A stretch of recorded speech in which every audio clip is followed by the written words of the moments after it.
Asimismo, estas drogas las vamos a encontrar en muchísimos remedios, estos remedios van a ser sobre todo antialérgicos, antihistamínicos, antigripales. Y permitime que utilice este cuadro para ubicarte en fármacos que forman parte de medicamentos que se utilizan para el tratamiento de las alergias.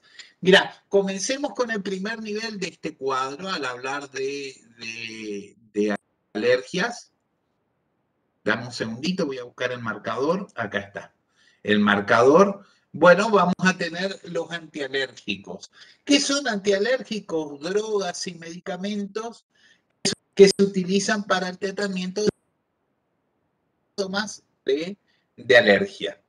Bien, ¿qué tipo de drogas vamos a utilizar como antialérgicos? Bueno, en primer lugar vamos a utilizar a los antihistamínicos, drogas que van a bloquear el receptor de una sustancia denominada histamina, que ya la vas a comenzar a escuchar porque son drogas, la histamina es una sustancia química que va a estar presente en muchísimos tejidos y en estos tejidos va a funcionar básicamente como un autacoide. Esta palabra no la escuchaste antes. ¿Qué quiere decir autacoide? Anótalo, agarrar un papel ahora. Autacoide es una sustancia que se almacena, se libera, tiene su efecto fisiológico y se degrada el tejido. Esto significa básicamente compararla con otras sustancias que hasta este punto en la materia ya la habíamos visto en función a la fisiología y la farmacología. Por ejemplo, te recuerdo las hormonas. En las hormonas eran sustancias que se secretaban en una glándula, iban a la sangre y circulaban llegando hacia diferentes tejidos y ahí cumplían el efecto, pero había una distancia entre la glándula y el tejido blanco, el tejido que iba a generar el efecto. Segunda definición afín es el neurotransmisor.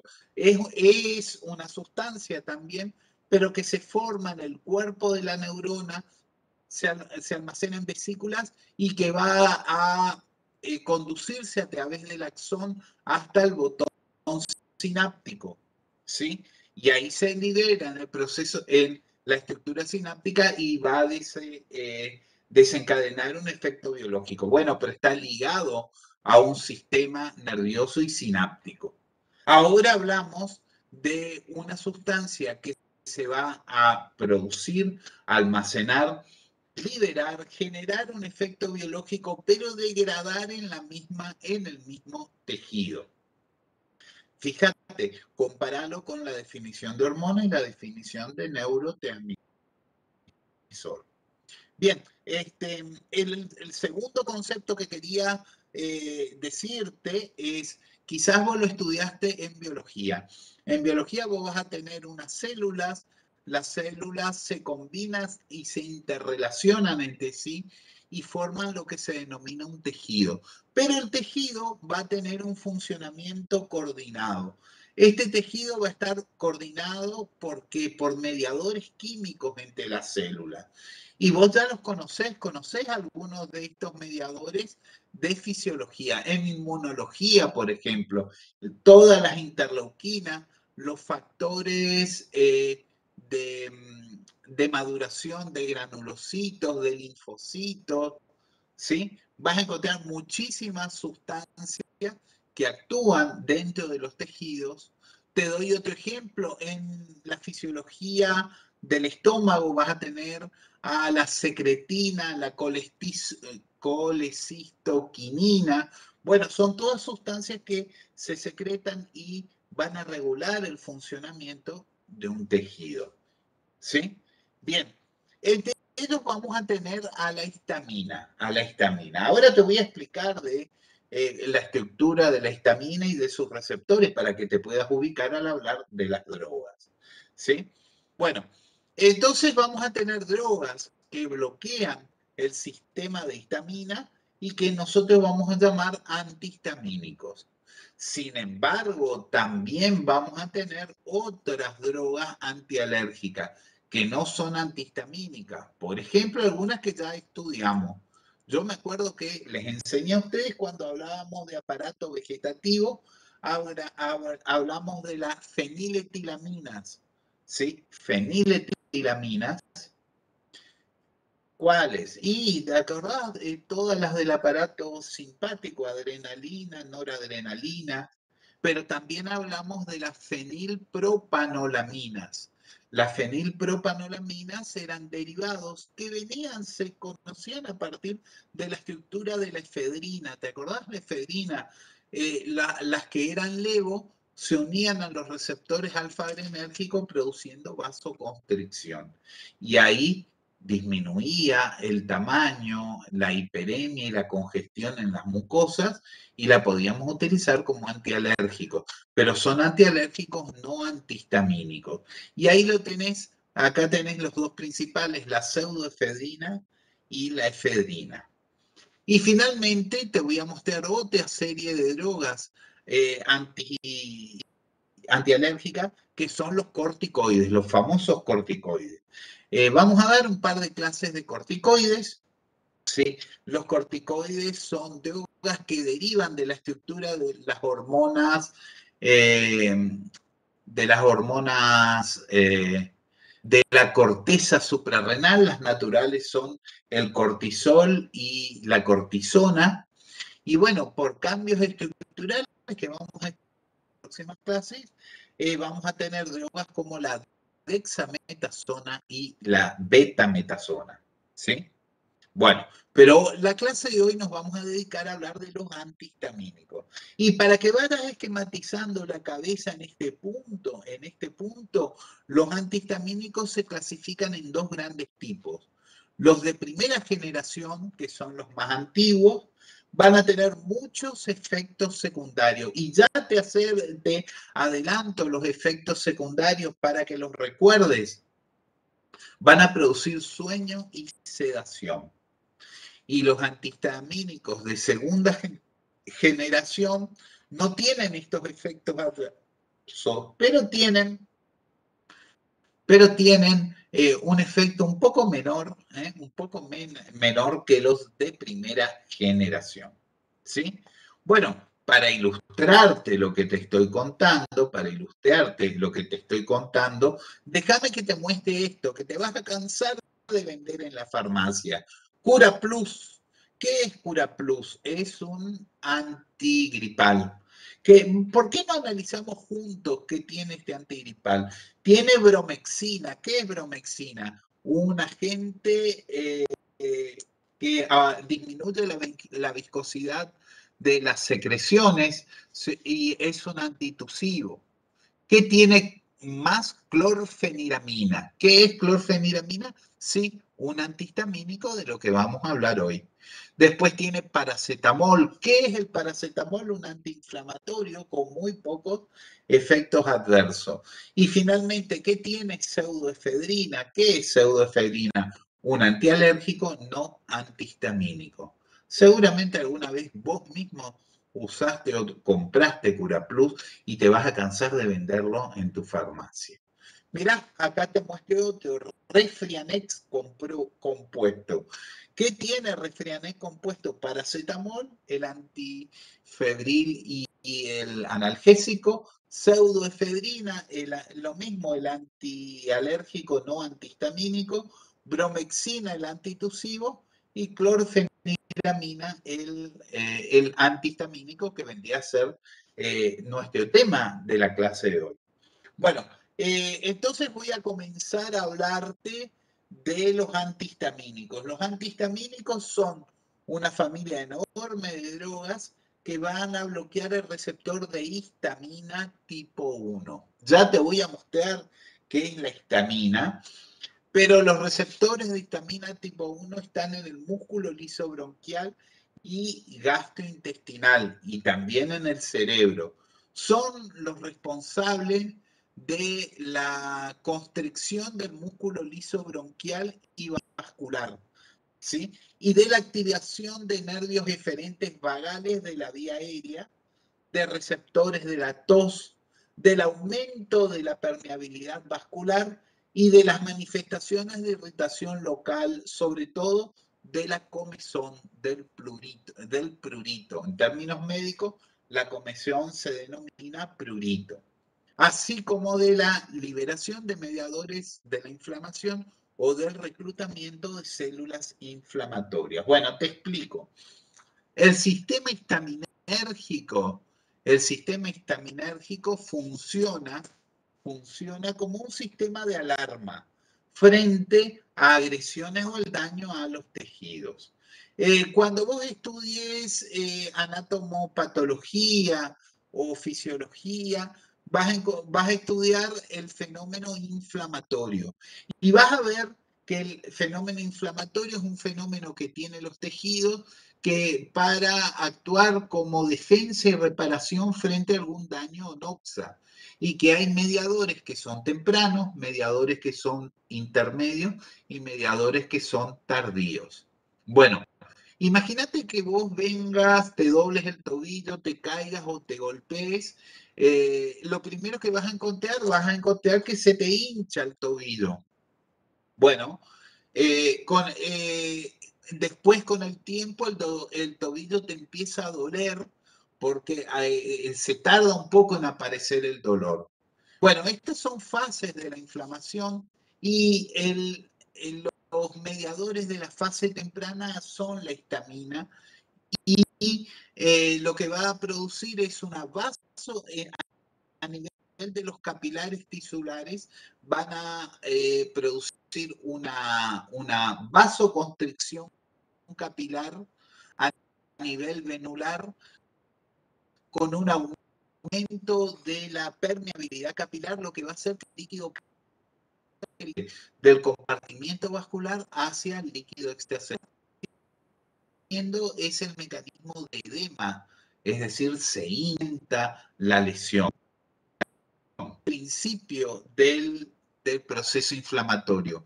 Un tiempito después empieza a doler el traumatismo y eso ocurre por la liberación de otros mediadores intermedios que son sobre todo las prostaglandinas.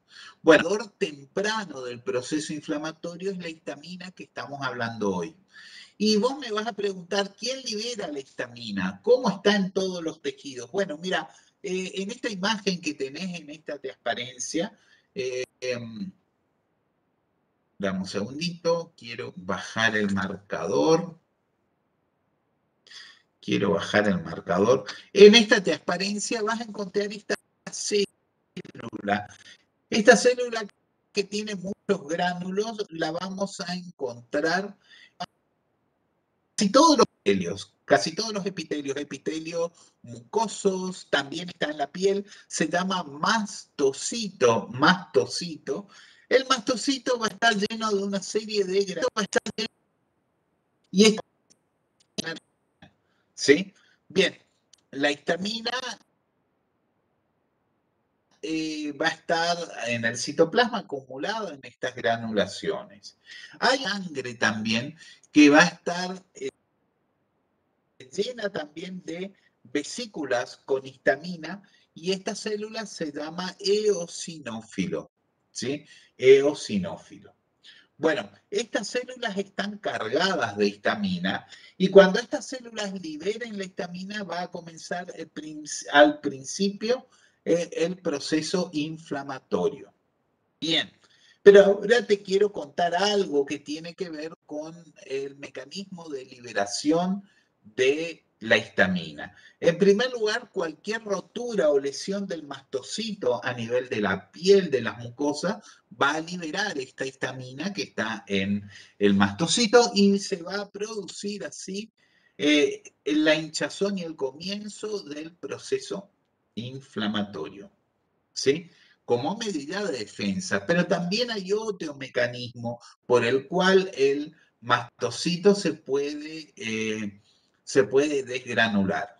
Mira, ves en la superficie del mastocito que tenemos una serie de receptores. Bueno, son unos receptores a la inmunoglobulina E.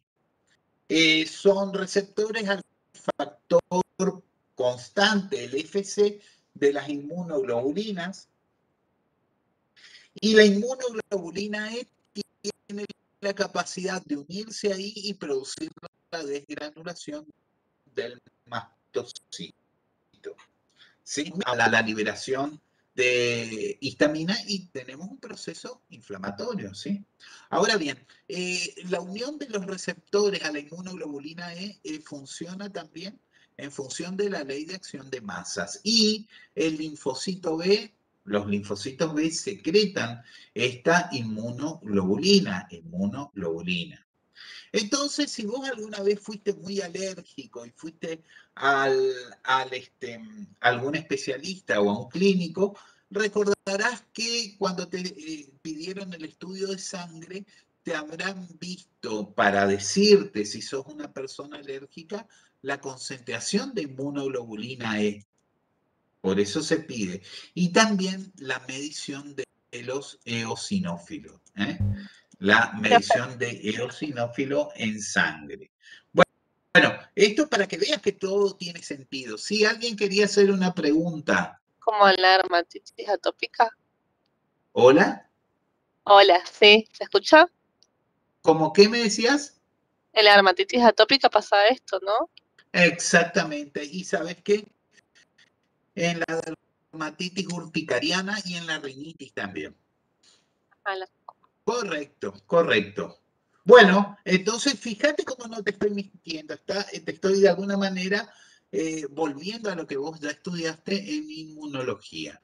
Bien, pero te quiero recordar algo que quizás yo ya te hablé cuando hablamos de aparato respiratorio, estoy seguro, y cuando hablamos de antiinflamatorios. Tenés otros mediadores también del fenómeno alérgico que eran los leucotrienos. ¿Te acordás que eran los leucotrienos? Eran eicosanoides que derivaban del ácido araquidónico por acción de una enzima que se llamaba lipooxigenasa. Bueno, la lipooxigenasa va a crear esta familia de drogas que se llama eicosanoides, ¿sí? Leucotrienos, que tienen diferentes variedades en función de pequeños cambios en su estructura, parecidos a las prostaglandinas. En realidad son primos de las prostaglandinas y ellos también tienen que ver en el fenómeno inflamatorio. Sigo adelante. Bueno, estas drogas que son antihistamínicas se van a denominar entonces antihistamínicos. Y van a tener todos van a tener una serie de efectos que, para simplificar tu estudio, ya que no estamos hablando de farmacología, te las pongo y te los numero en estas transparencias. Primero van a tener acción antihistamínica, inhiben los efectos de la histamina, compiten por los receptores celulares con esta sustancia. A nivel del tubo digestivo inhiben la contracción muscular. A nivel de los bronquios antagonizan el efecto broncoconstrictor causado por la histamina. Disminuyen la permeabilidad capilar, reduciendo la formación de edema. Antagonizan los efectos de vasodilatación periférica. Sobre el sistema nervioso central, los antihistamínicos deprimen el sistema nervioso central, lo cual se manifiesta como ataxia o laxitud. Ocasionalmente producen excitación, tienen en algunas personas un efecto paradójico. Algunos son eficaces para prevenir mareos, ¿sí? Tercera, acción anticolinérgica, bloquean los receptores muscarínicos, que está bien, facilitan el efecto antialérgico. ¿Sabes por qué facilitan el efecto antialérgico? Porque al bloquear receptores muscarínicos va a disminuir la secreción de las glándulas que tenemos a nivel de la mucosa. Después tenemos ciertas acciones adrenérgicas y en algunos casos van a tener un efecto anestésico local que lo que facilita es la disminución eh, de la estimulación de las terminales libres que producen no dolor, comezón. ¿Sí? Bueno, ahora te voy a hablar de los otros receptores histaminérgicos. El receptor H2. Bueno, el receptor H2 está en muchos lugares, en útero, cerebro, pero sobre todo en la mucosa gástrica, ¿sí? Y el receptor de histamina tipo 2 va a actuar en la mucosa gástrica como vos estudiaste en fisiología. Yo estoy seguro que el doctor Larisa te habló de este efecto en fisiología porque tiene un mecanismo secundario activando la célula parietal, con lo cual se activa la secreción gástrica. Y las drogas que bloquean este receptor H2 van a ser drogas antiulcerosas, antiulcerosas. Bueno, después hay otros receptores como el receptor H3 que está presente en células inmunitarias, pero que desde el punto de vista farmacológico nosotros no tenemos mucha interacción con este tipo de receptor. Bueno, acá te presento la estructura de este mediador, de este eutacoide. Se llama histamina. Acá tenés la histamina y es muy sencilla porque deriva de aquel aminoácido que vos conocés que se llama histidina, por acción de una descarboxilasa vamos a obtener la histamina que va a estar guardada en gránulos dentro de las células y bueno, esto va a generar básicamente que al desgranularse se produzca una activación del efecto de la histamina, que es el efecto temprano del proceso inflamatorio, que cuando esto está potenciado por un mecanismo alérgico, se activa en forma de alergia, ¿sí? Bueno, y posteriormente tenemos las reacciones de metabolización que no son muy importantes a diferencia de otros mediadores que conocía. Bueno, te voy a hablar ahora de los antihistamínicos clásicos. Los antihistamínicos clásicos son unas drogas un poco más antiguas que los que vimos en las clases anteriores, los antidepresivos y los neurolépticos.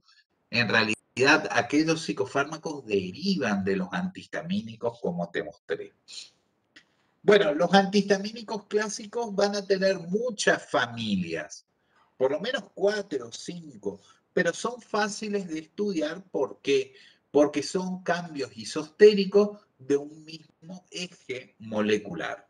Y el eje molecular básicamente va a estar compuesto por una amina terciaria, ¿sí? Ahora voy a abrir la parte de la marca. Vamos a tener una amina terciaria que va a ser característica de esta estructura. Esta amina terciaria va a tener también una cola alifática de dos carbonos,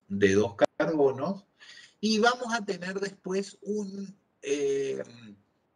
heteroátomo que va a generar la segunda parte de la molécula. Ese heteroátomo en general va a estar en contacto con otro metilo que va a tener una serie de grupos aromáticos.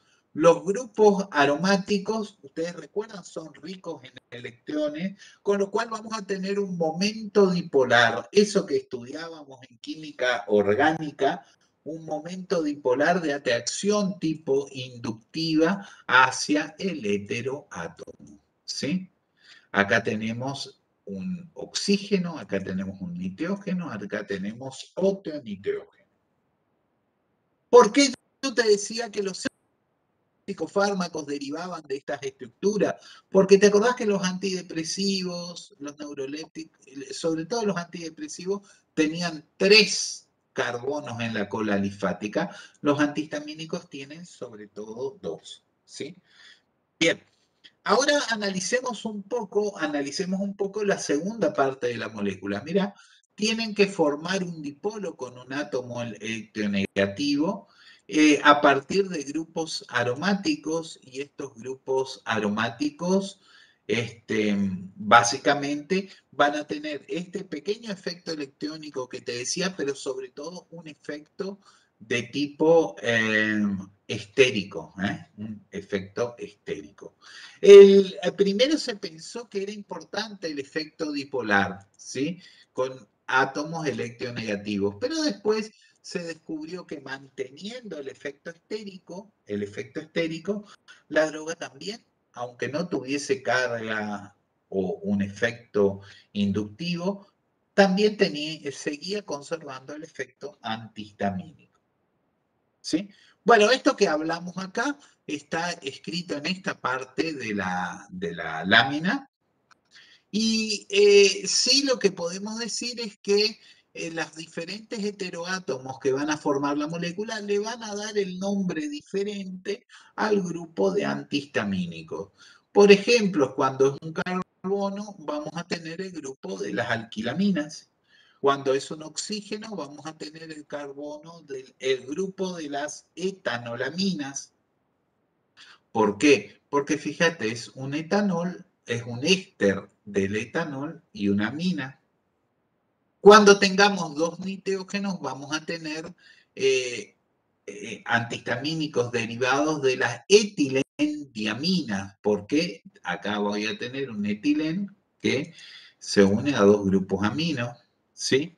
Cuando este puente etilénico sea doble, voy a tener la estructura de las piperacinas o hipiperidinas, ¿sí? Hipiperidinas. Y acá tenés la gran clave para entender la gran cantidad de antihistamínicos que vamos a tener. Otra cosa que te pido es que mires el título de esta transparencia y vas a ver que son antihistamínicos clásicos. ¿Qué quiere decir clásicos? Que son los más antiguos y que también se los llama de primera generación y que van a tener grandes efectos adversos. Pero, ¿cuál es el principal efecto adverso de este grupo de drogas? El producir sedación y sueño, ¿sí? Cuando vos pensás estos efectos adversos en una persona que tenga alergia o que esté sufriendo un proceso histaminérgico, tampoco es tan malo. Que tenga sueño de alguna manera disminuye la percepción del proceso alérgico, y bueno, entonces estos efectos no hay que considerarlos, pero no ponen en riesgo el uso del medicamento, ¿sí? Bueno, entonces, fíjate lo que pongo acá. Los antihistamínicos anti-H1 clásicos o de primera generación, que hay muchísimos y voy a mostrártelos acá, como la difeniramina, la carbinoxamina, la clemastina, son poco selectivos, presentan actividad en el sistema nervioso central y un perfil de efectos adversos que son sedante, anticolinérgico y antiserotoninérgico. Lo más importante de todo es que son sedantes, y al decir antihistamínicos clásicos de primera generación, lo que a vos te tiene que sonar rápidamente es el efecto secundario sedante. También tenés el otro concepto: pasan la barrera hematoencefálica y llegan al cerebro. ¿Por qué? En función de eso vamos a tener el efecto sedante. ¿Cómo será de importante esto? Que te pido que recuerdes aquella foto de aquellos médicos viejos que habíamos visto en la clase anterior cuando hablábamos de neurolépticos, es decir, drogas antipsicóticas, ¿sí? Y que todos partían del uso de un antihistamínico que se llamaba Phenergan. ¿Te acordás cuál era la estructura del Phenergan? La prometacina. Si querés, fíjate la clase anterior. Bueno, vamos a hablar del mecanismo de acción de los antihistamínicos clásicos, ¿sí? Bueno, y acá simplemente vos podés utilizar vas a encontrar en esta transparencia todo lo que estábamos hablando. La activación de receptores histamínicos, o cuando la histamina se une a sus receptores, origina cambios moleculares dependientes de proteína G que van a activar liberación de calcio, con lo cual vos ya sabés cuál es el segundo mensajero, inositol trifosfato, y el inositol trifosfato básicamente actúa sobre los músculos lisos, generando la contracción del músculo liso capilar venoso y también de el aumento de la permeabilidad capilar, ¿sí? Con lo cual aumenta también el óxido nítrico y aumenta sale el líquido desde el compartimiento capilar hacia el extracelular. Bueno, ¿y qué hacen? Los antihistamínicos son antagonistas, tapan el receptor de histamina tipo 1 sin activarlo e impiden así que la histamina se une y los active. La unión de muchos antihistamínicos, la unión es reversible, ¿sí?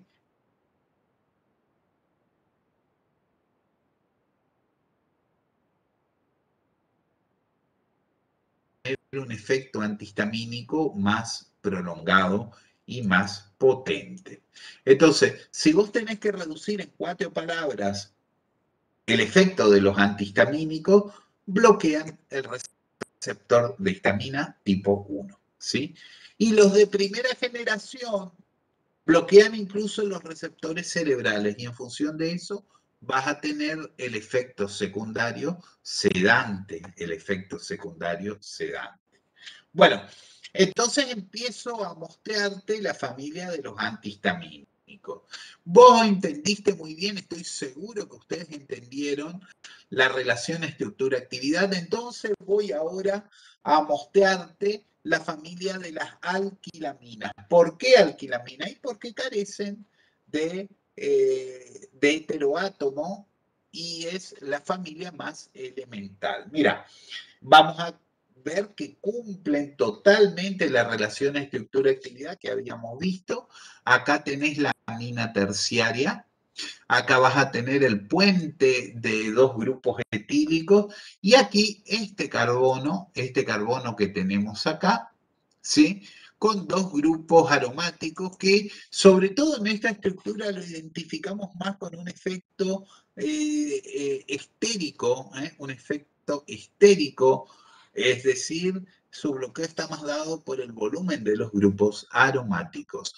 Bueno, estas drogas producen mucho sueño. Por lo tanto, nadie los utiliza directamente como antihistamínicos, sino que se los mezcla con todo lo que te dije hoy, con antialérgicos no antihistamínicos, incluso con corticoides, para tener efectos más importantes, teniendo concentraciones más bajas y que no generen efectos secundarios sedantes. Bueno, mira, vamos a tener a la clorfeniramina, que se utiliza en dosis de 4 miligramos cada 8 horas. Si nosotros analizamos a la clorfeniramina, que es esta estructura que tenemos acá, fíjate que ese carbono es un carbono asimétrico, es un carbono quiral, ¿sí? Bueno, al tener este carbono quiral, vos me dirías que la clorfeniramina es un racémico, ¿sí? Ese viejo antihistamínico es un racémico. Pero a partir del año 2000, con la síntesis estereoespecífica, se sintetiza la molécula que solamente es dextro, que es la que tiene el efecto antihistamínico. Por lo tanto, vas a encontrar también en la farmacia una forma más moderna que es solamente el enantiómero dextro y que es el que tiene el efecto antihistamínico. Fíjate lo potente que es porque la dosificación es 2 miligramos. Es un antihistamínico realmente potente. Vos sabés lo que es 4 miligramos. Si ya pesaste en otra materia en laboratorio, vos sabés que apenas es la punta de un cuchillo, ¿no? Bueno, fíjate, la vas a encontrar acá, Decidex compuesto, lo que yo te decía, estas asociaciones antigripales, clorfeniramina, pseudoefedrina, paracetamol. Gotas para la nariz, por ejemplo, Factus, ¿ves? Pseudoefedrina, clorfeniramina. Y fíjate qué nombre comercial más sugerente, Nastisol. Nastisol tiene clorfeniramina. La pregunta es, ¿y por qué le ponen pseudoefedrina? Para utilizar dosis más bajas y que el paciente no perciba este efecto de sedación que te estaba contando. ¿Sí? Seguimos adelante. Vamos a las etanolaminas. Etanolaminas. Bueno, cuando hablamos de etanolamina, vamos al antihistamínico inicial, el más antiguo. El más antiguo es este que está en verde, que se llama, perdón, en rojo, que se llama difenilamina. Cuando vos ves la difenidramina, vos decís, pero esta no es más que la estructura de actividad original que hablamos hoy. Claro que sí, exactamente. Fíjate cómo ahora se forma un éster y ese éster proviene de un alcohol, por lo cual la familia se llama etanolamina. Acá vos vas a tener una idea de las propiedades de la droga porque te vas a dar cuenta que cuando se produzca la hidrólisis de ese éster, el efecto antihistamínico va a pasar porque la droga se degrada, ¿sí? Se metaboliza por hidrólisis y exactamente, tenés razón, porque la difeniramina es una droga que tiene un efecto antialérgico corto, ¿eh? Corto. En realidad dura alrededor de 6 horas su efecto antialérgico y su gran metabolismo es, como ves, por hidrólisis de ese grupo éster. Sin embargo, la difenidramina tiene algunas características que la hacen todavía una droga sumamente importante. Primero, es de primera generación. Al ser un antihistamínico de primera generación, es potente, produce sedación, cosa que no está tan mal como antialérgico. Y la otra gran propiedad es que tiene buena adaptación por su solubilidad a la vía inyectable. Por lo tanto, la difenidramina vas a tener un excelente antihistamínico inyectable que se pueda dar tanto por vía intramuscular como intravenosa. Su duración de acción es corta, de alrededor de 6 horas. Entonces, fíjate, estás llegando a un antialérgico que hay que administrar cada 6, cada 8 horas. Además, tiene la posibilidad de darse por vía inyectable. Es uno de los principales antialérgicos inyectables. La estructura, relación estructura-actividad es tan respeta tanto lo que yo te decía que incluso podemos tener otras drogas derivadas, mirá, cambiamos el grupo aromático por un grupo piridilo y vamos a tener otro antihistamínico que es la doxilamina. ¿eh?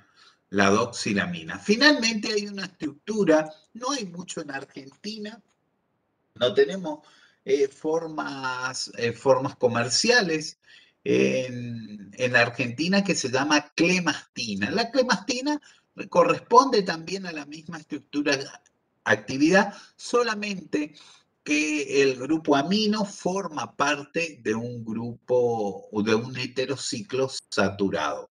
¿Sí? No tenemos acá en Argentina formas comerciales de la clemastina, ¿sí? Bueno, tenemos, por ejemplo, la carbinoxamina.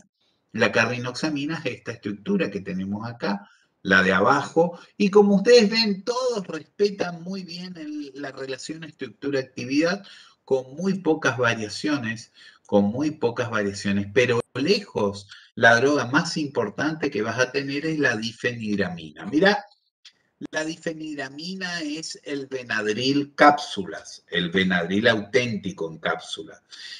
Y estas drogas tan importantes que vas a tener muchas presentaciones de tipo genérica, de tipo genérica. Bueno, acá tenés la difeniramina oral que se utiliza en 50 miligramos. El tratamiento es 50 miligramos cada 8 horas. Y como muchos de los cuadros de tos, son de tipo alérgico, mira, es bastante difundido el uso de la difeniramina en jarabe, ¿sí? Bueno, los chicos también suelen tener muchas manifestaciones alérgicas, entonces también es necesario antihistamínicos por vía de jarabe y la difeniramina es una droga muy eficaz en ese sentido. Te vas a cansar de verla, si bien en genéricos, en farmacias hospitalarias, ¿sí? Pero no tanto en la farmacia comercial, porque siempre por ahí se orienta a productos que son asociaciones, que pueden ser más sofisticados y productos comerciales diferentes. Pero mirá cómo tenés acá la difeniramina en todas las vías. Y después, sobre todo, la difeniramina inyectable, que es el antihistamínico más importante que se utiliza en internaciones. Bueno, acá te muestro algunas características. Básicamente es lo mismo que te estuve hablando. Acá cómo son las presentaciones. Que cuando usas vendés en tu farmacia difeniramina, tienes 50 miligramos por toma, pero la forma inyectable de difeniramina son de 10 miligramos, ¿sí? Bueno, y después básicamente eh, cuando lo utilizás en jarabe, también calculás más o menos 1 a 5 mililitros de jarabe por toma. Bueno, esto es bastante proporcional a lo que veníamos hablando. Y estas dos grandes características, principal antihistamínico, inyectable, pero va a tener un efecto de sedación, lo que es bueno para los cuadros alérgicos. Vamos ahora a las etilendiaminas. ¿Cuáles eran las etilendiaminas? Eran aquellas drogas en donde ahora el grupo, el heteroátomo, era el nitrógeno, ¿sí? Bueno, no hay acá formas comerciales en Argentina. Te muestro estas dos drogas, el clemisol y la antazolina. Bueno, en el clemisol básicamente tenemos la estructura de la etilendiamina, pero formando básicamente un grupo fenilimidazólico, ¿sí? Cuando querés ver cómo es la estructura, mirá, vas a encontrar acá, voy a buscar el apuntador, acá vas a encontrar un grupo nitrógeno terciario porque forma parte de un heterociclo saturado. Acá tenés una cadena de un carbono, dos carbonos y la unión a la otra amina, y que va a tener un sustituyente aromático y otro sustituyente aromático voluminoso. Por eso, fíjate, la estructura es tan rara, pero también cumple con la relación estructura-actividad que habíamos visto.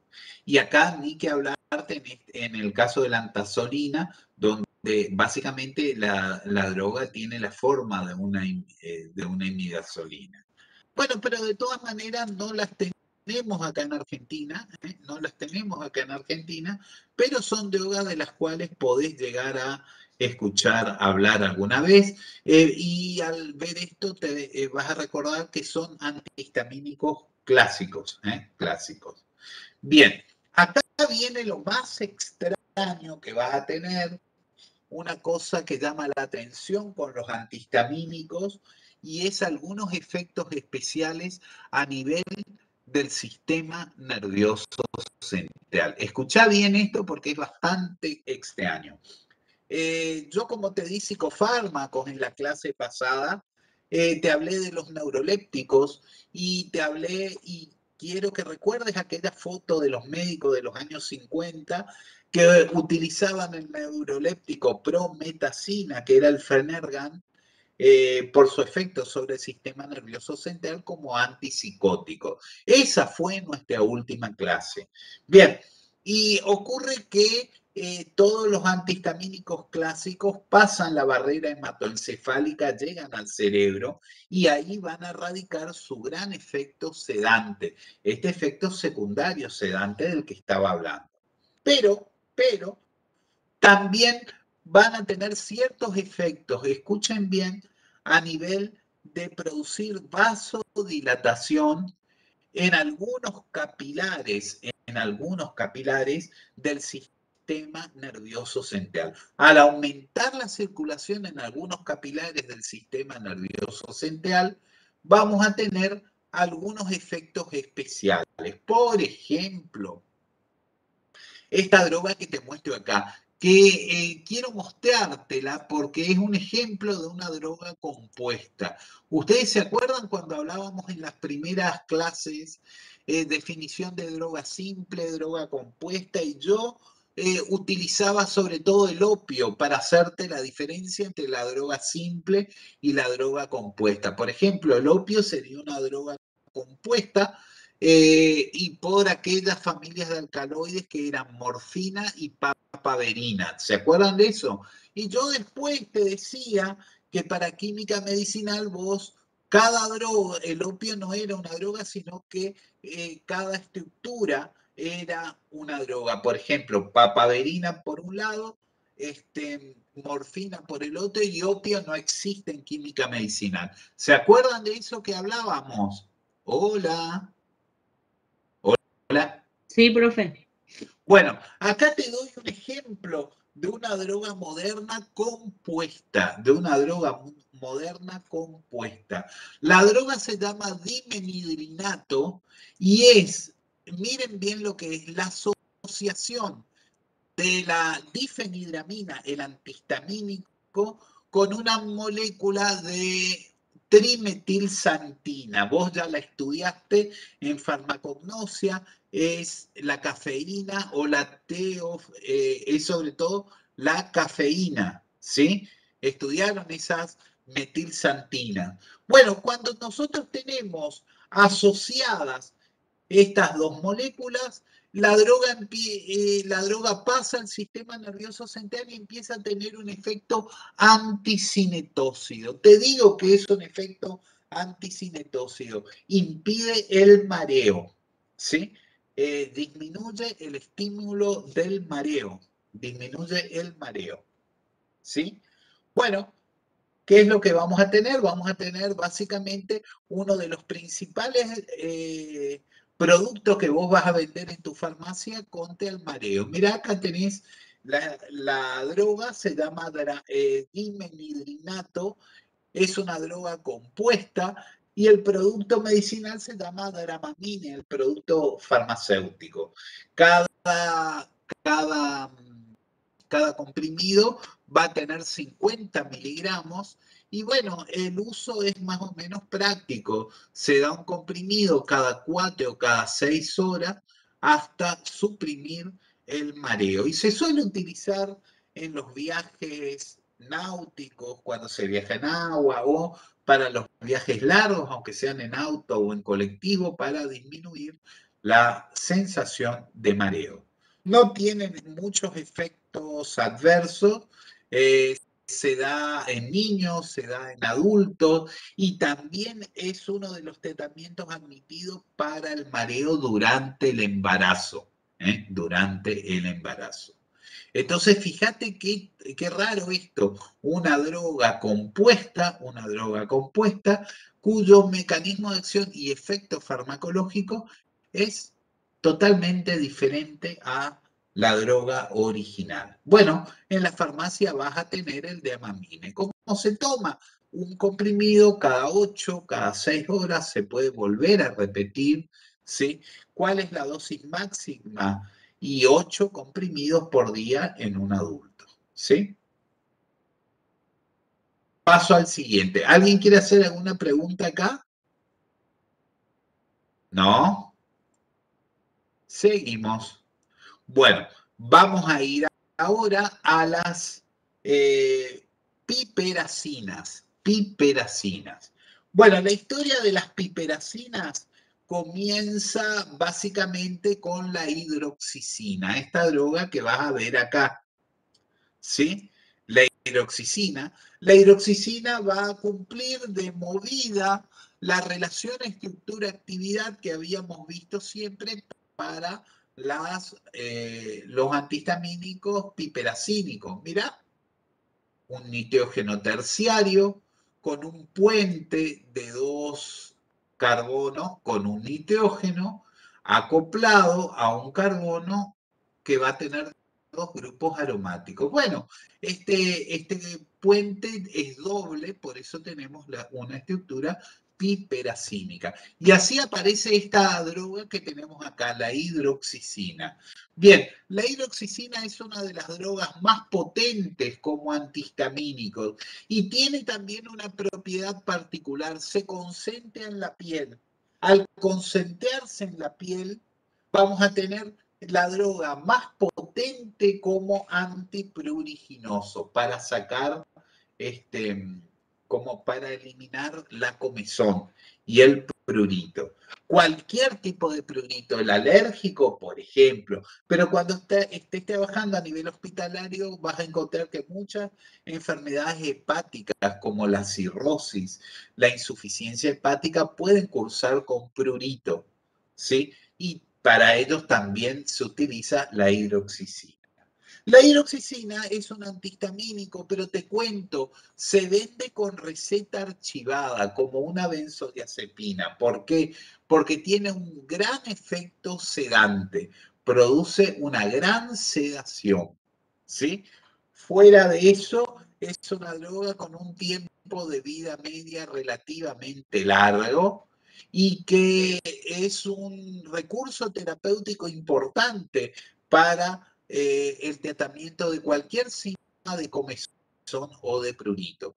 En la farmacia no la vas a vender mucho porque por el gran efecto sedante, pero a nivel hospitalario seguramente lo vas a ver. Bien, la hidroxicina es esta estructura que está acá. A partir de su gran efecto antihistamínico, pero vos te das cuenta que pasa la barrera hematoencefálica y tiene ese gran efecto sedante, de la misma manera que nosotros vimos en todo lo que era química medicinal, tiene cambios moleculares. Un cambio molecular, por ejemplo, es convertir en un carboxilo, oxidar al máximo el último de los carbonos, entonces la molécula ahora tiene un pKa relativamente alto, cercano a 4,8. Entonces empezás a tener una droga que es muy polar. Al ser muy polar no pasa a la barrera hematoencefálica y no pasa al cerebro. Pero, sin embargo, va a tener un gran efecto antihistamínico a nivel periférico. Y así vas a tener el mejor de los antihistamínicos que se llama cetiricina. Cetiricina. La cetiricina vendría a ser un metabolito de alta potencia y de duración prolongada, que además va a tener algunos efectos especiales, porque tiene un efecto desensibilizando muchos de los mecanismos post-receptor en los cuales se produce adaptaciones de los tejidos en el fenómeno alérgico. Bien, y hoy por hoy es uno de los mejores antihistamínicos que te vas a cansar de venderlo en la farmacia. Mira, te muestro acá el cetriler, que es la cetiricina original, y es tan bueno y con tan pocos efectos adversos que ahora lo venden como de venta libre, ¿ves? Y ahí tenés el Alernix 24. Pensá esa ley que yo te enseñé cuando estés en la farmacia, cuánto más colorinche es la caja de una droga, es porque precisamente se estimula que sea de venta libre. Bueno, la cetiricina hoy ha llegado a ser uno de los mejores antihistamínicos de venta libre. Es muy buena para la rinitis alérgica, y acá vas a tener otro concepto que no produce sedación. Y al no producir sedación, se va a escapar de esa definición de antihistamínico clásico. Bueno, con esta droga terminan de alguna manera los antihistamínicos clásicos y vamos a comenzar a hablar de los antihistamínicos de segunda generación. Sigo adelante. Bueno, a través del estudio de las estructuras de la hidroxicina y de la cetiricina, la industria farmacéutica comenzó también a estudiar un poco ese efecto que habíamos visto con el dimenhidrinato, el efecto de que algunas estructuras antihistamínicas podían generar un efecto benéfico en la circulación a nivel del sistema nervioso central. Y a partir de estas estructuras de las piperacinas comienzan a aparecer drogas derivadas. Y te muestro estas dos drogas derivadas, la sinaricina y la flunaricina. ¿Sí? Bueno, primero que nada voy a hablarte de la flunaricina, ¿sí? De la flunaricina. Bueno, la flunaricina es esta estructura que tenemos acá. Como vos ves, no es más que una estructura derivada de las piperacinas que habíamos visto hoy, en vez de tener estructuras polares que impidan el paso por la barrera hematoencefálica, vamos a tener estructuras alifáticas y aromáticas no polares que van a permitir que la droga pase por la barrera hematoencefálica. Bueno, la flunaricina va a tener ese efecto sobre la vasodilatación de los vasos del aparato vestibular y va a ser una droga que puede utilizarse en muchas enfermedades que van a tener sobre todo las personas de la tercera edad en producir mareos, ¿sí? Inestabilidad y mareo. Muchos de los mareos es consecuencia de una pobre irrigación del aparato vestibular, que es el oído interno. El aparato vestibular era lo que permitía el equilibrio, ¿sí? Bueno, la flunaricina es una droga que se utiliza para el tratamiento del vértigo, ¿sí? Del vértigo. Entonces vendría a ser la evolución natural del dimenhidrinato que habíamos visto hoy, ¿sí? Sobre todo se lo utiliza por su efecto vasodilatador de,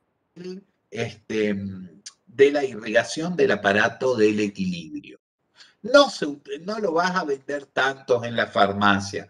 Por ahí vas a tener algunos pacientes, sobre todo de la tercera edad, con mareos, en donde el neurólogo, el otorrino, el gerontólogo puede intentar ver si disminuye la sintomatología del mareo con este tipo de drogas. Y vamos a hablar ahora de la sinaricina. Para hablar de la sinaricina, tengo que hablarte un poco de una droga que apareció en los años 80, ¿sí? Bueno, en 1980 y en adelante comenzaba a ser importante la demencia senil, que es el deterioro cognitivo en las personas de la tercera edad, y comenzaba a aumentar la población de personas en la tercera edad. Entonces los laboratorios encontraron la necesidad de buscar algunos remedios. Y para esto quiero recordarte un concepto un poco antiguo, ¿no?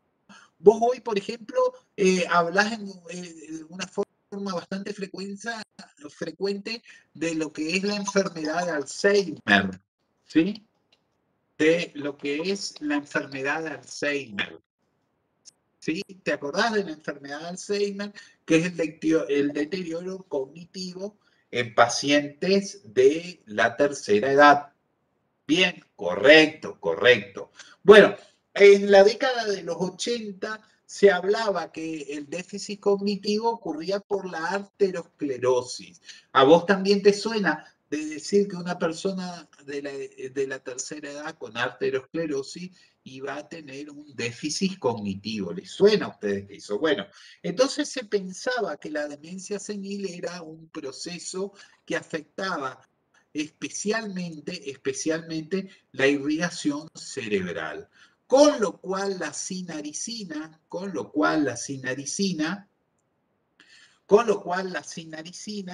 va a actuar como un vasodilatador de la circulación cerebral y durante mucho tiempo se la utilizó como un tratamiento para prevenir el déficit cognitivo en la tercera edad. A esta estructura que vemos acá es la sinaricina, como vos la ves, es la misma estructura derivada de las piperacinas y creo que aún existe, lo vas a ver sobre todo porque en algunos pacientes de PAMI lo utilizan, es la sinaricina como estujerón forte, que es la forma comercial, para el tratamiento del déficit cognitivo por arteriosclerosis. Claro, claro que a través de este mecanismo solamente actuaría en el tratamiento de la arteriosclerosis y no de la enfermedad de Alzheimer, que es la degradación de neuronas por acumulación de proteínas. Pero bueno, es una droga, ¿qué más debería decirte? Es una droga con poca importancia, poca efectividad. No la vas a comparar con un antihistamínico real como los anteriores o como un antibiótico. Simplemente es una medicación que tuvo alguna importancia cuando no había otra medicación para el deterioro cognitivo en la tercera edad. Y ahora tampoco hay mucha, ¿viste? Todavía no es totalmente tratable el Alzheimer.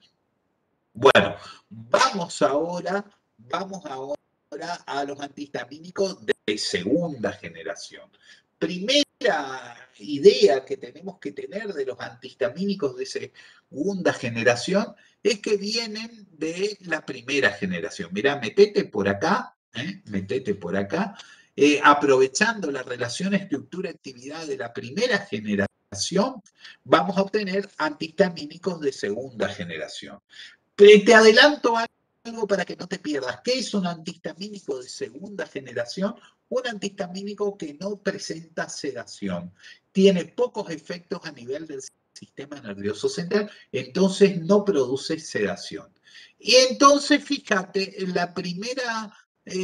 primer recuadro de esta familia empieza con la cetiricina. Yo te expliqué cuál era la cetiricina. Bueno, la cetiricina era una hidroxicina con un grupo carboxílico sumamente polar que impedía que pase la barrera hematoencefálica. Entonces tenés ahí un primer antihistamínico muy potente, pero al no pasar la barrera hematoencefálica no produce sedación.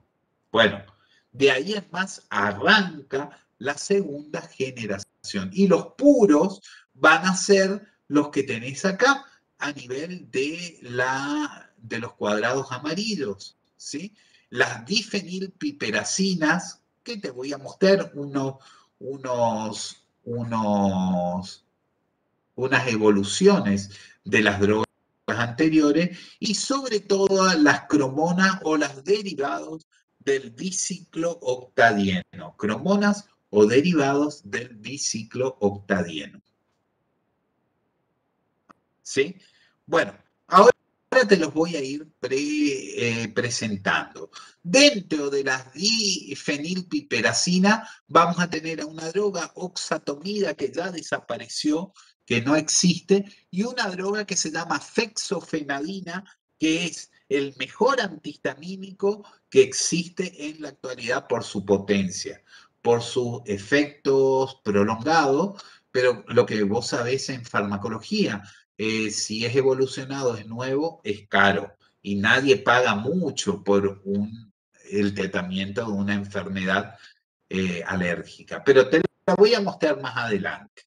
Y por el otro lado, en la familia de los derivados bicicloctadieno, vas a tener los más importantes antihistamínicos de segunda generación que tenemos hoy. La loratadina,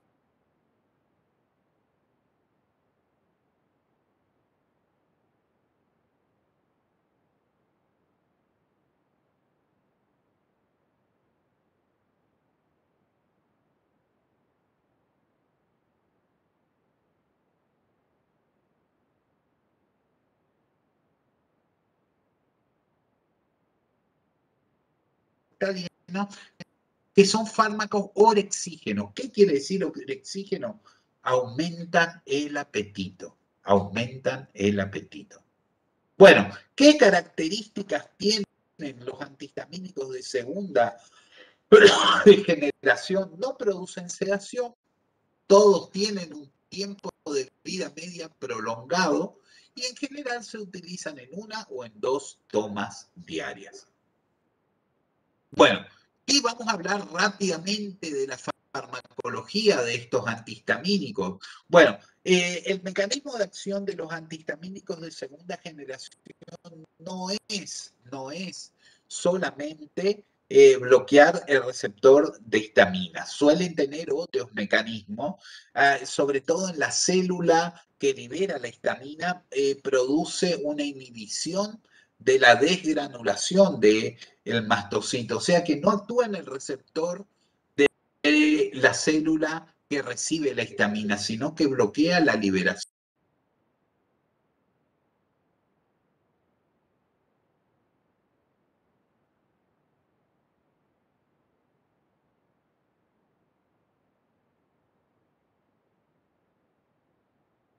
Justifica que todavía existan los otros antihistamínicos. Son un poco menos efectivos que los de la primera generación. ¿Sí? Son menos efectivos que los de la primera generación. ¿Sí? Bueno, entonces, ¿qué es lo que vas a encontrar? Cuando una persona tiene un ataque alérgico, les conviene utilizar los antialérgicos que vimos hasta ahora. En cambio, para impedir que aparezca la crisis alérgica, en general se van a utilizar estos, los que te voy a mostrar ahora. Pero si ya estás en plena crisis alérgica, los más eficaces son los que vimos hasta ahora. Bueno, vamos a empezar con los derivados orexígeno. Y fíjate al primer punto donde dejé los de primera generación.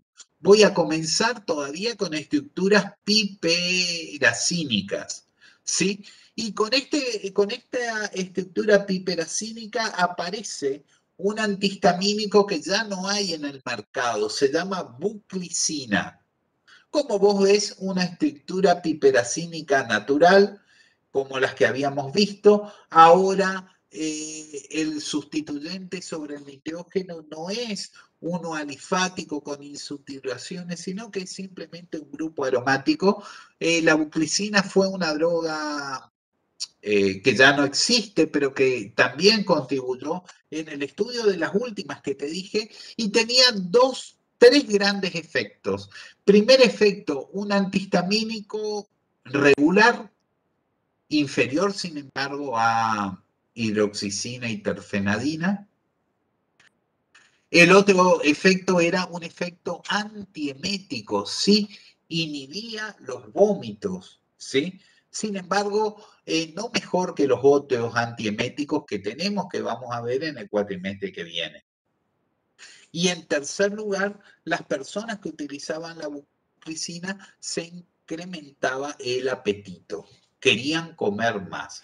Y nunca vimos una droga en todo lo que vimos hasta ahora, en una droga que aumente el apetito. Y acá en esto radica la novedad de la buclicina, pero que ya no existe. Por ahí, acordate, la buclicina se utiliza o se utilizaba o se vuelve a aparecer para abrir el apetito.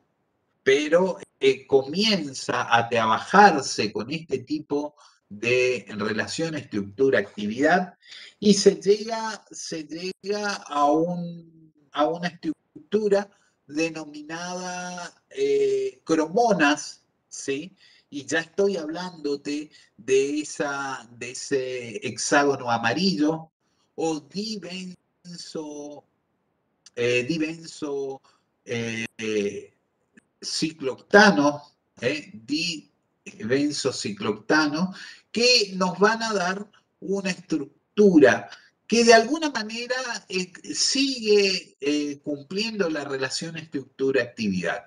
Y vamos a tener tres grandes drogas. Una droga que se llamó azatadina, la primera de ellas, que es la que te muestro acá, azatadina. En Argentina ya no hay azatadina, yo te dije que es la primera droga, pero en Brasil, en otros lugares del mundo todavía existe. La azatadina es un muy buen antihistamínico, pero tenía la característica de aumentar el apetito. La industria farmacéutica encontró, básicamente trabaja con el concepto de que medicamentos antihistamínicos hay mucho, entonces la azatadina hoy en día ha desaparecido en el mercado, pero existe este segundo derivado de la azatadina que simplemente tiene un cambio isostérico, cambia un benceno por una piridina, y la droga se llama ciproheptadina. Bueno, la ciproheptadina se lo utiliza como para el tratamiento de la pérdida de peso. La ciproheptadina es un antihistamínico, pero además aumenta el apetito. Aumenta el apetito.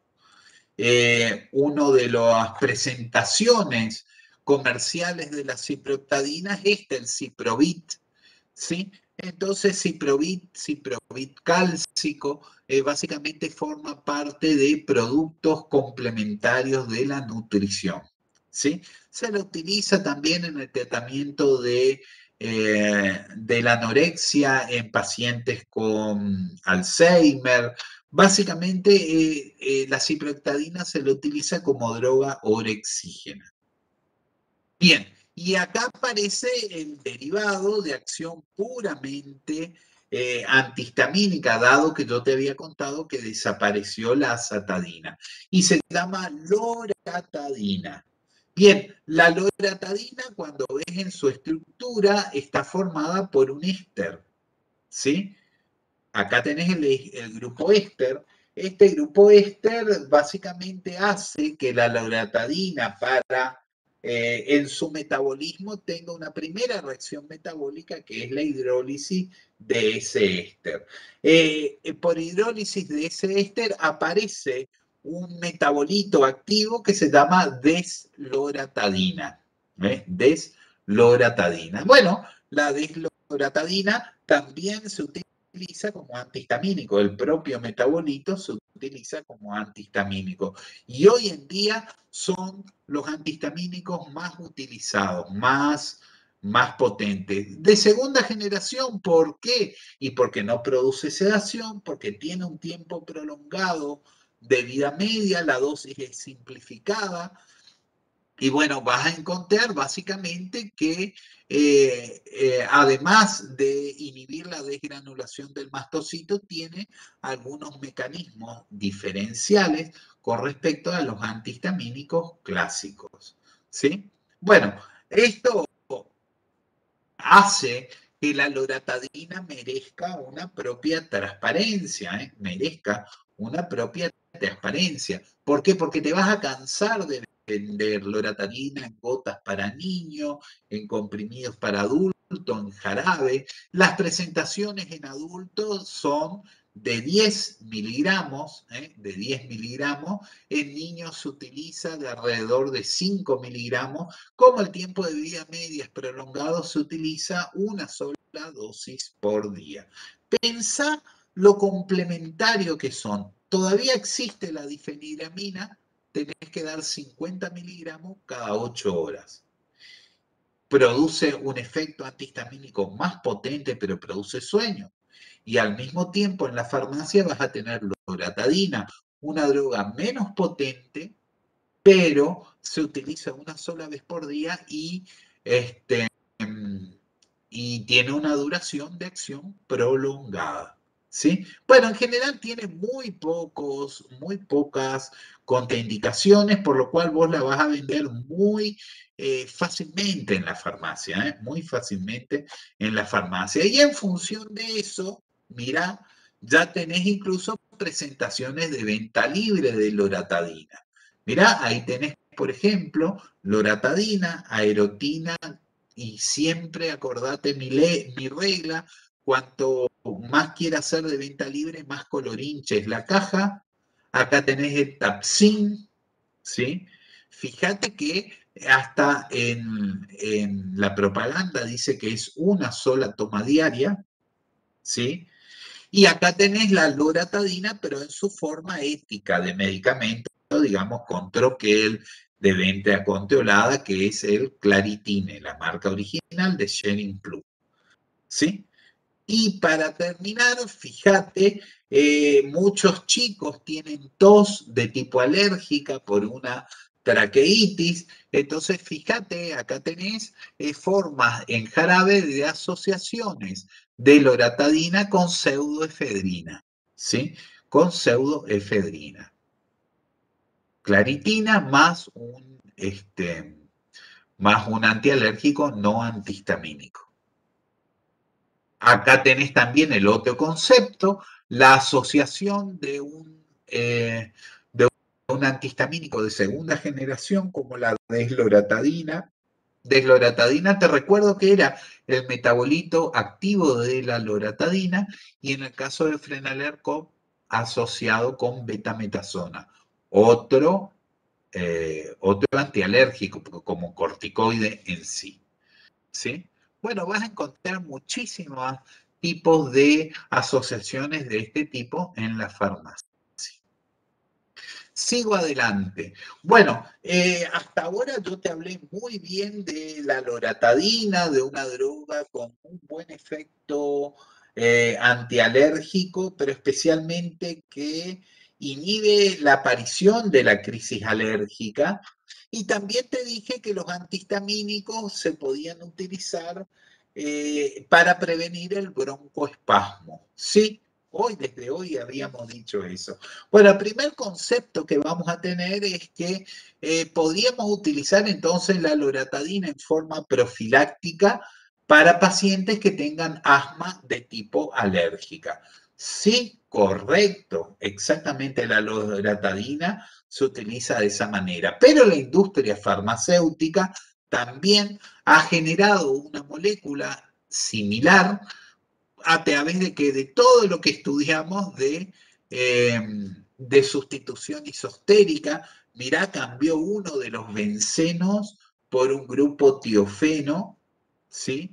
Puso también un ceto que es más o menos inactivo y sobre todo muy estable en esta posición de la molécula, y así aparece un nuevo antihistamínico, pero que desde el principio la industria farmacéutica lo orientó al uso de prevenir los ataques de asma y prevenir el broncoespasmo. Bueno, esta droga se llama ketotifeno. Fíjate de qué manera yo te digo esto que hizo la industria farmacéutica. Mirá el nombre que le da a esta medicación, Respimex. En realidad es un antihistamínico similar a los otros, no ha demostrado diferencia con la loratadina y la desloratadina. No obstante, lo vas a vender sobre todo mucho en la farmacia porque pacientes que andan muy bien del asma o en chicos en donde quizás si el chico no puede utilizar bien el salbutamol o las nebulizaciones o el asma es muy leve, el pediatra en muchos casos le medica con esta medicación, perdón, con ketotifeno para impedir la aparición del broncoespasmo. Pero, acordate, en realidad la loratadina se puede utilizar tranquilamente de la misma manera.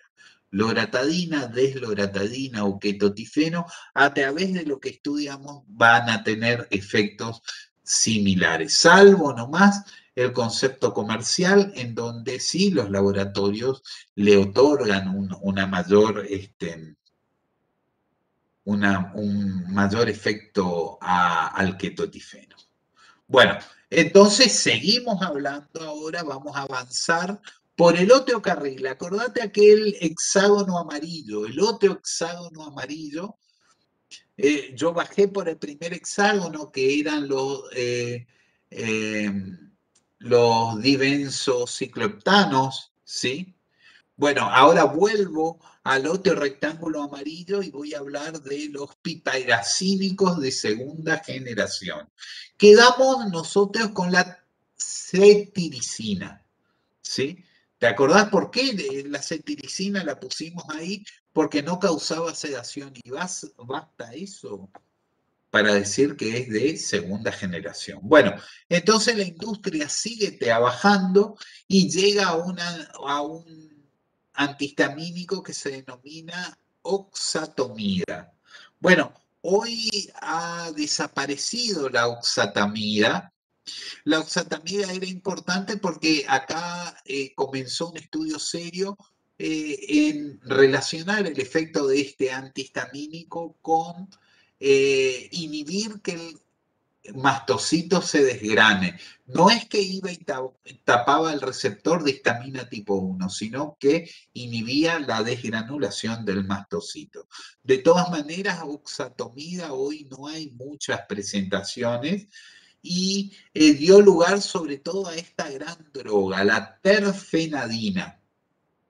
Fíjate, la estructura de la terfenadina cambia, ahora es un derivado de la piperidina, cambia un poco la estructura. Fíjate, mantenemos todavía este grupo, este metilo con dos grupos aromáticos, ahora tenemos un oxidilo, pero ya deja de ser una etilendiamina, ya no es una piperacina y es solamente una piperidina. Sin embargo, mantiene la estructura alifática y aromática sobre el nitrogen terminal. Y apareció esta primera droga, la terfenadina, una droga excelente, con una duración de acción mayor de 3 días, es decir, tomabas un comprimido de terfenadina, la terfenadina tenía un potente efecto antialérgico y dejabas de tomar, pero el efecto antialérgico duraba hasta 3 días, ¿sí? Bueno, y ahí comienza el estudio de que estas estructuras comenzarían a tener un mecanismo diferente que solamente el tapar el receptor de histamina. No producían sedación y es más, el efecto antialérgico duraba más de lo que duraba la droga en sangre.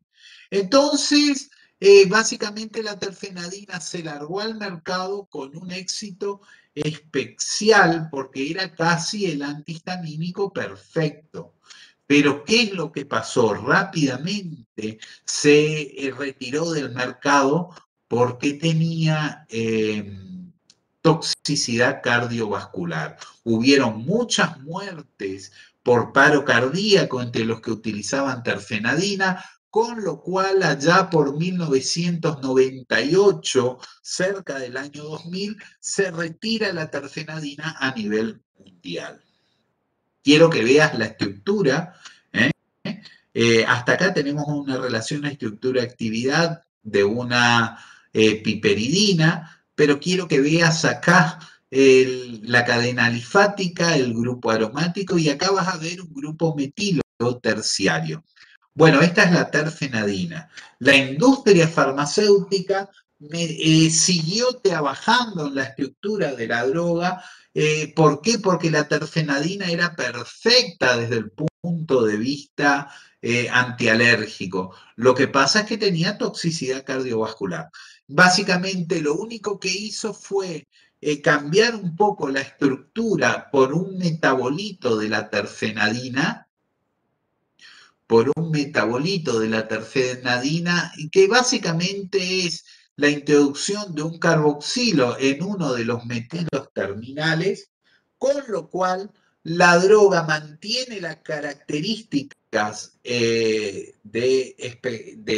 antihistamínico potentísimo y perfecto de la terfenadina, pero carece de la toxicidad cardiovascular. Bueno, es uno de los pocos antihistamínicos que se utiliza en el tratamiento de la rinitis alérgica. ¿Qué más te puedo decir? No te suena mucho, mira, tiene dos nombres. Fexofenadina es uno, fexofenadina es una, y fexoterf, y la otra es, ya te voy a decir, eh,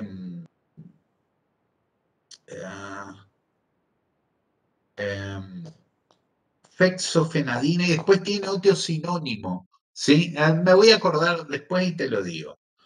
Bueno, y la fexofenadina es un antihistamínico perfecto. Vos me dirás, pero ¿por qué no me suena? Yo te voy a decir por qué no suena. La fexofenadina comienza a utilizarse en el año 2005, después del fracaso de la terfenadina, pero como todo antihistamínico nuevo, termina siendo caro. Ya para eso teníamos a la loratadina, que sigue siendo hoy el antihistamínico más importante. No obstante, la fexofenadina es un excelente antihistamínico. Quizás sea el más potente, es un poco más caro que la cetiricina, pero es un antihistamínico de primera categoría. Vienen 60 miligramos, 120 miligramos y el tratamiento es de un comprimido por día. ¿Sí? Bueno, igual que muchos antihistamínicos de la segunda generación, existen diferentes mecanismos, sobre todo estudiados in vitro, que se le puede asignar, dando lugar a características, para explicar las mejores características antihistamínicas con respecto a los antihistamínicos clásicos. ¿Sí? Bueno, finalmente vamos a tener una serie de estructuras misceláneas. ¿Qué quiere decir miscelánea? Que son estructuras que tienen también efecto antihistamínico. Uno de esos es el astemisol. Hoy en día no hay en Argentina. En Brasil se puede encontrar, se utilizaba sobre todo como antialérgico, antiasmático. Hoy en día creo que hay astemisol, pero como antialérgico para uso ocular. Nada muy importante. Ah, no, ahí está, claro. Se utilizaba como antiasmático, hoy en día está retirado. Otra droga, una droga moderna, la acelastina, una droga potente, excelente droga, tiene una estructura no muy dentro de la relación estructura-actividad, pero es de un uso relativamente limitado, ¿sí? Acelastina, no hay muchas preparaciones en Argentina, formas comerciales, pero bueno, se puede utilizar. Y las evoluciones más modernas de los antihistamínicos son la misolastina y la evastina. Misolastina y evastina. Fíjate, la evastina no es nada más que una evolución de la estructura de la terfenadina, ¿sí? Bueno, una droga que se utiliza en Europa, hay en Argentina también, pero como todo antihistamínico nuevo, es más caro. Entonces nos quedamos nomás con los viejos, entre ellos loratadina. Y otra droga vas a tener a la misolastina. Deriva un poco más del astemisol, ¿sí? Bueno, acá tenés la evastina, eh, una droga muy buena, muy potente, de 10 miligramos, 20 miligramos, y, y ahí tenés la misolastina. Siempre, ya te digo, menos popularizada que las anteriores, ¿sí? Bueno, algo que te quiero mostrar nomás, que te quiero mostrar porque vos vas a estar en la farmacia y en la farmacia nadie va al médico para preguntar esto.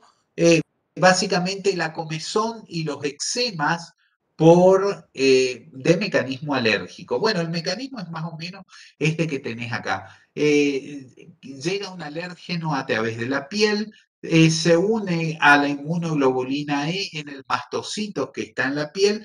Entonces lo que hace el mastocito es eh, liberar histamina, con lo cual vamos a tener hinchazón y picazón en la piel. Bueno, vas a tener dentro de los tratamientos, cuando te pregunten esto, podés utilizar un corticoide de acción inmediata vía venosa o intramuscular. En la farmacia siempre le vas a dar intramuscular y le vas a dar un antihistamínico de primera generación, difenidramina, clorfeniramina, ¿sí? O bien cetiricina o hidroxicina, ¿sí? Bueno, básicamente un comentario que te puedo decir que la loratadina no es muy efectiva ya cuando tenés el proceso histaminérgico activado, y en el caso de comezón podés utilizar la loción de calamina, que es básicamente una loción de uso tópico que tiene mentol. El mentol tiene un efecto anestésico. ¿Sabes cuál es la loción de calamina? El Caladril. Quizás te lo hayas escuchado alguna vez. Bueno, mira, este es el aspecto que tiene la urticaria. La piel se hincha, se enrojece, pueden aparecer ampollas, y este es el efecto que yo te decía de producir edema que tiene la histamina, ¿sí? Bueno, reconocelo, vas a ver mucho en farmacia. Acá tenés también este eczema, se llaman eczemas urticarianos, van a ser este mecanismo inflamatorio histaminérgico. Si vos apretás con una regla transparente, apretás esas lesiones, ese eczema, el color de la piel se normaliza, ¿sí? ¿Por qué? Porque esas placas están formadas más que nada por zonas donde hay vasodilatación capilar, consecuencia del aumento de la liberación de histamina. Bueno, este es el tratamiento que yo te decía, un corticoide intramuscular más un antihistamínico de los potentes de primera generación por boca. Bueno, acá tenés otro. Si vos apretás esto con un vidrio o una regla transparente, el color de la piel se normaliza, ¿sí? Acá tenés otro. ¿Sabés quién suele hacer estas lesiones? Los que se sientan arriba de una ortiga o jugando al fútbol o algo así, se produce este tipo de eczema urticariano. Bueno, y para terminar, te muestro un paciente que tuvimos nosotros hace muchos años en el hospital, un chico que se bañó con un producto natural, un jabón de ruda de origen brasilero, ¿viste? Esos tipo cosmética natural, ¿viste? Bueno, el chico a las 6 horas comenzó a tener un edema generalizado en la piel. Fíjate, ese color rojo de toda la piel es por la vasodilatación histaminérgica, y esos colores blancos que ves en la mandíbula, en la nariz y en la frente, es porque en esa zona la piel no puede crecer por la presión que ejercen los huesos, y bueno, y queda blanco. Básicamente no aparece esa hiperemia. Fíjate vos el color del cuello, de la piel. Si vos agarrabas una, una regla transparente o un vidrio y apretabas la piel se normalizaba de color. Básicamente esto era una característica del, este, del eczema urticariano. Abajo en las piernas, como vos ves ahí abajo en las piernas, ya no era simplemente un color, sino que había como unas pústulas no es una pústula, eso se llama púrpura, y es una extravasación de sangre fuera de los capilares, generalmente causada por una inflamación vascular. Quizás si vos cursaste inmunología, habrás escuchado de una enfermedad que se llama púrpura de Schönlein-Henoch, ¿sí? Púrpura de Schönlein-Henoch. Bueno, tiene esa forma particular. Si ahí vos apretás con una regla transparente, el color no cambia, es así, no es una lesión edematosa, no es un edema como el eczema urticariano, sino que son como púrpuras, no cambian cuando los apretás. Bueno, este paciente, por ejemplo, nosotros en su momento lo tratamos con hidroxicina. ¿Por qué? Porque se concentra en la piel, ¿te acordás? Como habíamos dicho, más corticoide, y bueno, en 96 horas el paciente mejoró totalmente. Y finalmente, esta es la última placa, te quiero mostrar porque vas a verlo en la farmacia. Viene un señor o una señora, dice que cambió de jabón de lavar o algo así, y las manos empiezan a tener este eczema, se llama eczema atópico, ¿sí? Y la piel aparece como dura, acartonada, y como que se va endureciendo y despegando, ¿sí? Bueno, este es otro eczema, se llama eczema atópico, también es una reacción alérgica, pero no funcionan los antihistamínicos. Los antihistamínicos no funcionan, y el tratamiento puramente es con corticoides. Cremas, corticoides crema, puede ser también corticoides por vía oral, pero no van a funcionar los antihistamínicos que habíamos visto.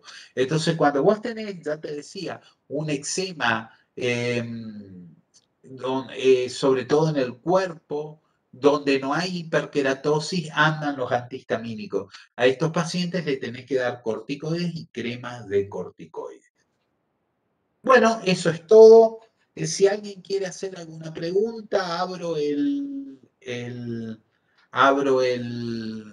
micrófono. Hola. Se fueron todos. Hola, hola.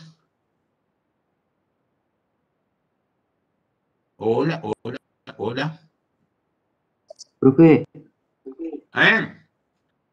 el profe Bañay el martes nos dijo que iba a subir una guía, un cuestionario, ¿puede ser? Yo no lo vi. Porque él había dicho que iba a subir un cuestionario Le pregunto mañana, pero yo no lo vi estos días, ¿sabes? porque mi duda era por si había que entregar nomás eso o si nos iba a servir para guía de estudio para el final, digamos. No sé, le pregunto mañana y cualquier cosa pongo en el aula virtual, ¿saben? Bueno, profe, gracias. Dale, este tema está en el aula virtual.